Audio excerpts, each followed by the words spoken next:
Bonjour, je vais vous montrer Planning Web avec une utilisation dans le service à la personne. Alors la première fois qu'on va arriver sur Planning Web, il conviendra de changer le vocabulaire afin que ce soit plus agréable dans le métier. Pour ce faire, vous allez tout simplement dans Paramètres et en bas à droite, vous changerez comme moi je l'ai déjà fait, vous mettrez à la place de ressources, vous choisirez Employé et à la place d'affectation, vous choisirez Bénéficiaire. Pour ajouter une tâche dans le planning, c'est ma foi très simple, il suffit de cliquer sur n'importe quelle cellule, par exemple ici Vincent le jeudi 24, je fais nouvelle tâche et je vais affecter par exemple une présence à un bénéficiaire et je vais choisir par exemple Monsieur Bernard. Je peux lui ajouter des commentaires, comme ce que vous connaissez sur Excel, les petites notes qui apparaissent au survol de la souris. Par exemple, ça serait jouer au puzzle. Et enfin, voilà, maintenant ici, vous voyez la petite bulle d'aide qui apparaît parce que j'ai le petit coin rouge dans le même esprit que ce que je vous disais sur Excel.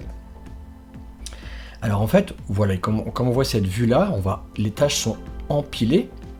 Donc c'est beaucoup plus lisible pour nous, puisqu'on va lire horizontalement.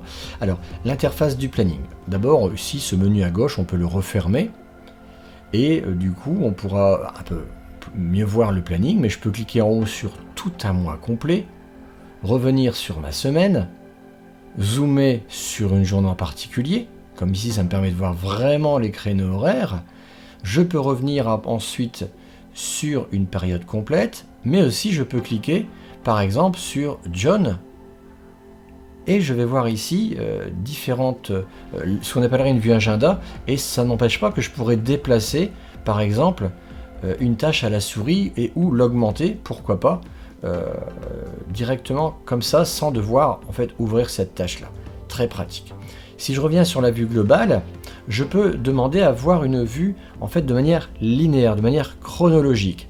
Ça me permet aussi, comme tout à l'heure quand je voyais qu'une journée, mais là je vois un ensemble de jours. Alors c'est moins lisible forcément sur des petites cellules comme ça, mais c'est pas grave. À force, on a l'habitude des couleurs, on sait que signifie le bleu, que signifie le rouge, parce que c'est nous-mêmes qui l'avons paramétré. Mais ça me permet de voir l'occupation de mes salariés. Quand est-ce que je peux mettre quelqu'un à ce moment-là? Donc ça, c'est vraiment très pratique. Enfin, si je reviens à une vue empilée, donc là où je peux facilement lire, je peux aussi filtrer par rapport à mes bénéficiaires. Tout en haut, dans le menu déroulant, je peux dire, tiens, pour Madame Durand, voilà ce que je fais cette semaine, durant cette période-là, etc. Je pourrais filtrer, comme ça, rapidement, mes vues. On a vu comment j'ai ajouté une tâche et que j'avais des tâches prédéfinies. Les tâches prédéfinies, par exemple, si j'en ajoute une nouvelle, je pourrais dire, tiens, je vais créer des courses. Alors je me crée un code.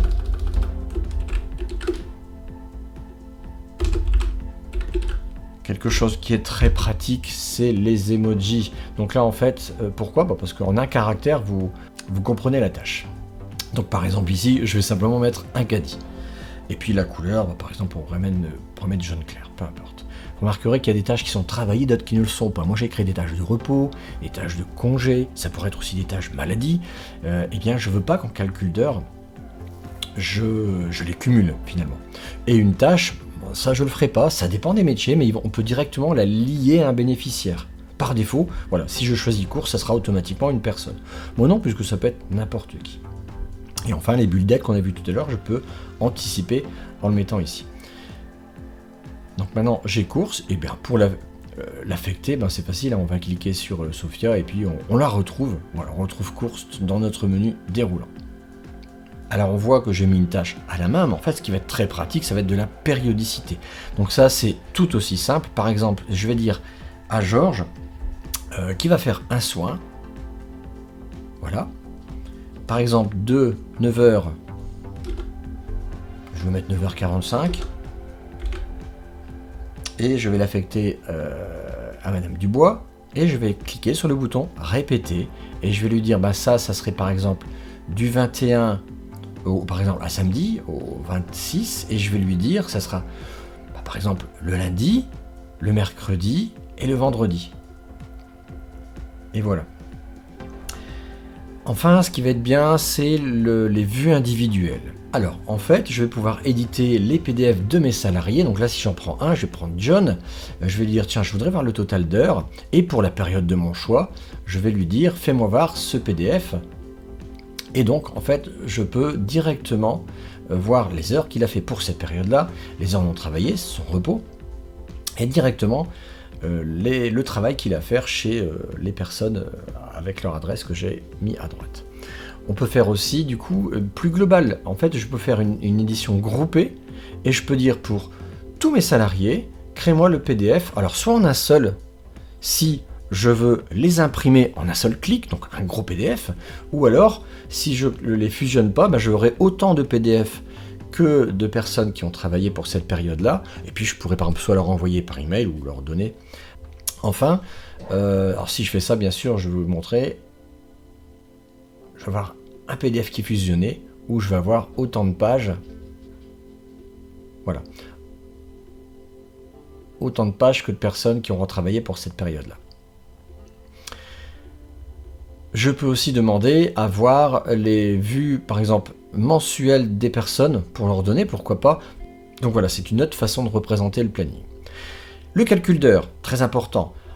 Je clique sur calculer directement, donc je vais avoir déjà ici plein d'informations. Je vais avoir ici, pour la période donnée, les heures qui sont mises dans mon planning, les heures non travaillées, les congés et les repos.